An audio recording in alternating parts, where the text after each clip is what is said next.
प्रियकराच्या मदतीने पतीला मारून बेपत्ताची तक्रार दिली, पण या एका चुकीमुळे भांडाफोड झाला। रत्नागिरी जिल्ह्यातील दापोलीत विवाहबाह्य संबंधातून पत्नीने प्रियकराच्या मदतीने पतीची हत्या केली आणि त्यानंतर पती बेपत्ता असल्याचा बनाव रचला। किंबहुना पती बेपत्ता असल्याची तक्रारही पत्नीने पोलीस ठाण्यात दिली, मात्र पोलिसांना संशय आला आणि हा गुन्हा उघड झाला। दापोलीच्या गिम्हवणे गावातील ही घटना असून आरोपी पत्नीचं नाव नेहा बाकर तर पीडित पतीचं नाव निलेश बाकर आहे। या घटनेने दापोलीमध्ये खळबळ उडालेली आहे। पोलिसांनी वेगाने तपास करत आरोपी पत्नी नेहा बाकर आणि तिचा प्रियकर मंगेश शांताराम चिंचघरकर या दोन्ही आरोपींना अटक केली। मंगेश चिंचघरकर हा दापोलीतल्या पालगड येथील रहिवासी आहे।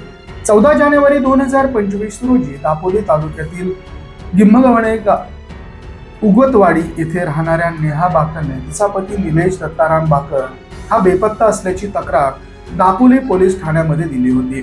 या तक्रारीवरून पोलिसांनी बेपत्ता व्यक्तीचा शोध सुरू केला।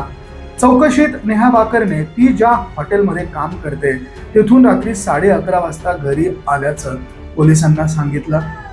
पोलीस तपास केला असता आरोपी नेहा बाकरने कामावरून निघाल्याची वेळ आणि घरी येण्याची वेळ याबाबत पोलिसांना दिलेली माहिती आणि प्रत्यक्षातील तपशील यामध्ये तफावत दिसून आली।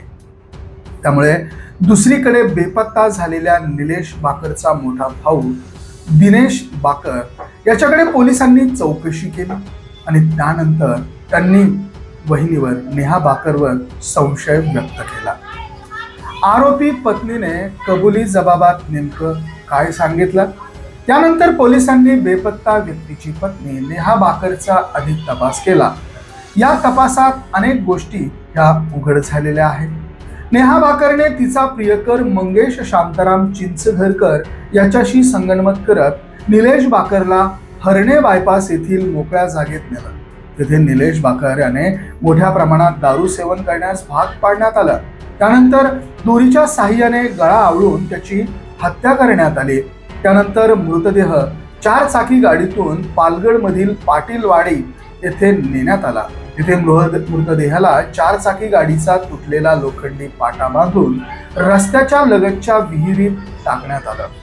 या खुनाशी आपला संबंध जोडला जाऊ नये यासाठी पत्नी नेहाने स्वतः पती निलेश बाकर बेपत्ता झाल्याची तक्रार ही दिली। आरोपीची पार्श्वभूमी काय, तर आरोपी मंगेश चिंचघरकर हा एसटी महामंडळाचा कर्मचारी आहे। तो मंडणगड डेपोमध्ये चालक म्हणून कार्यरत आहे।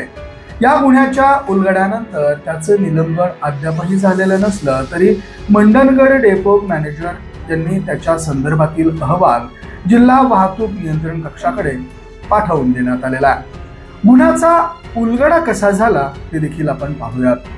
गुन्ह्याचा उलगडा कसा झाला यावर बोलताना पोलीस अधीक्षक धनंजय कुलकर्णी म्हणाले, दापोली पोलीस ठाणे येथे 14 जानेवारीला निलेश दत्ताराम बाकर हरवल्याची तक्रार दाखल झाली।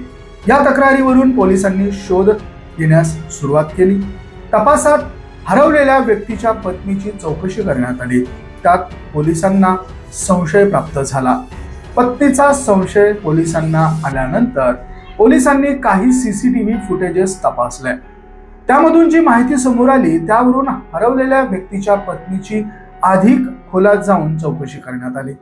त्यावेळी त्या महिलेने विवाहबाह्य संबंधाच्या कारणाने मित्राच्या मदतीने नवऱ्याचा खून केल्याची कबुली दिली।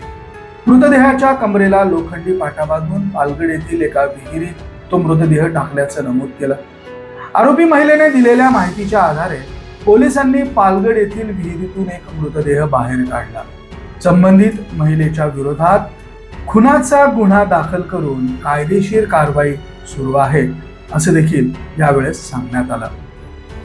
पोलीस अधीक्षक धनंजय कुलकर्णी, अप्पर पोलीस अधीक्षक जयश्री गायकवाड यांच्या मार्गदर्शनाखाली खेड उपविभागीय पोलीस अधिकारी भगुजी औटी, पोलीस निरीक्षक विवेक अहिरे व पथकाने या गुन्ह्याचा तपास केलेला आहे।